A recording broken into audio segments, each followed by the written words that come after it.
Hi and welcome back to Canada Top to Bottom and to the next in our series on getting started in Canada. We produce high quality videos every Wednesday and Sunday about what life in Canada is like and giving you all the information you need to immigrate here. In this series, we're focusing on the logistics of actually coming to Canada, what you need to do to prepare, how the process works, and what you'll need to do once you've landed.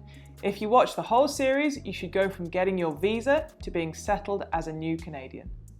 We've already made a video about what to do before leaving your home country for Canada, and today we're focusing on an unavoidably stressful part of immigrating, actually crossing the Canadian border. No matter how prepared you are, there's something nerve-wracking about entering the country as a new resident, but hopefully in this video we can help take some of the stress out. The first thing to say is that Canadian border officials go to work every day to try and prevent people from illegally entering Canada. As such, they are only doing their job when they ask you tough questions and try and ruffle you. They're trying to spot dishonesty after all. Don't be at all surprised if you get to the border and instead of meeting one of these super friendly Canadians you've heard about, you meet a stern and skeptical border guard instead. They're going to ask you questions and query your answers because they're basically trying to figure out if you're telling the truth. A Canadian friend of mine told me that even he, a Canadian citizen who's lived here his whole life, sometimes gets asked a lot of pointed questions when he drives over the border from America. Being questions at the border, even when all your paperwork is in order, is perfectly normal. So just answer the questions honestly and you'll be absolutely fine. So, what will you actually need at the border? Well, firstly, you'll need to have uploaded all relevant information to ArriveCAN, the Canadian government's method of collecting information about people entering their country. ArriveCAN seems to have been introduced during the COVID-19 pandemic, but it's still in place, so for now, we're all using it until we hear otherwise. We've put a link to ArriveCAN in the description box below, so check it out, use it, and make sure your information is up to date. In terms of documents, you'll need your passport, your visa or your confirmation of permanent residence, and 2 copies of the following 2 documents. A detailed list of all the personal or household items you're bringing with you, and a list of items that are arriving later, as well as their value. You'll need to carry these in your hand luggage and have them with you at the border. The Canadian government advises you to create a full list of all items you intend to bring, showing the brand, model, serial number and value of each item, and have 2 copies of the list. Now, we would never want to cause you any problems, but we suspect you might get away without having the serial number of every item you're bringing to Canada. I know we didn't have such a list when we arrived. That said, having a basic inventory of what you're bringing is important, so make sure you've got it at the border. In the description box below, we've linked to the Canadian Border Service Agency's Personal Effects Accounting document. So check that out and fill it in. In addition to the documents, you'll also have to declare if you are carrying more than 10,000 Canadian dollars, whether it's in cash, checks or securities.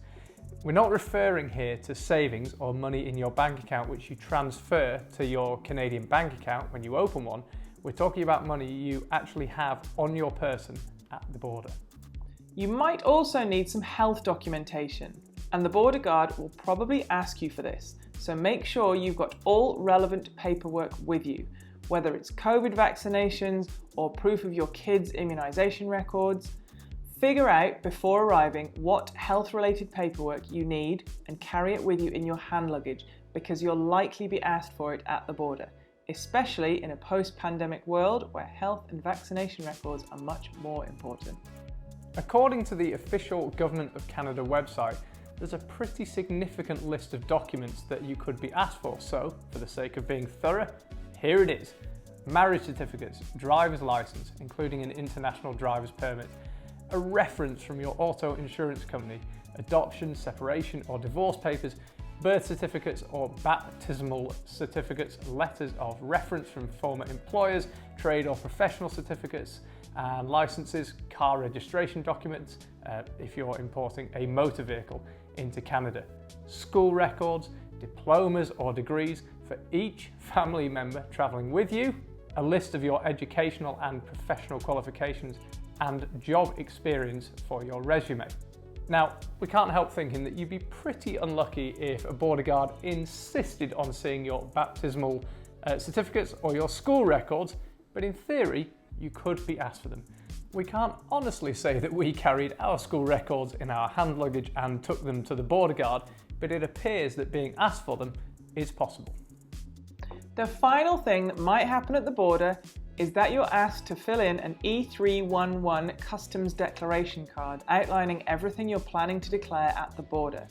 Things you need to declare include amounts of money over $10,000, plants, food, firearms, alcohol, tobacco, and business goods. You don't need to fill in an E311 for household goods, just if there's something you need to declare. We've put a link to the E311 form below.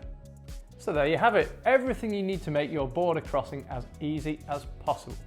As we mentioned at the start of the video, even people with all their paperwork in order can sometimes get a tough time from border guards, so just answer their questions honestly and they'll quickly figure out that you're doing nothing wrong and let you into Canada. What's the strangest border experience you've ever had? Let us know in the comments section, hit subscribe before you go, and we'll see you next time.